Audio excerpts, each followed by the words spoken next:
to be honest, the one to benefit from this is the person in question. Siyempre, ang pangalawang Pangulo. Habang hindi po dinidinig ang impeachment trial, mas lalo hong nagkakaroon ng sense of impunity. Sa kada araw na pinapatagal to, taong bayan ang nawawala ng pag-asa kung saan talaga napunta yung daan-daang milyong piso pinag-uusapan. Lugi ang taong bayan. Hindi na siguro kailangan ng public clamor, no? Kasi tungkulin at mandato naman ng Senado na dinggin ang anumang impeachment complaint na dumarating sa kanila.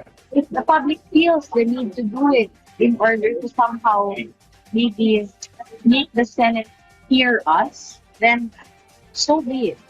Yun ang gusto nilang gawin, wala nang gusto.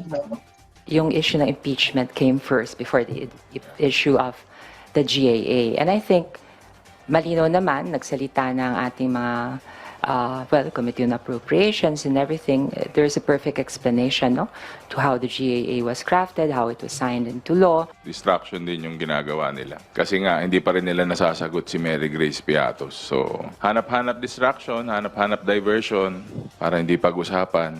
Dumidiskarte pa rin sila.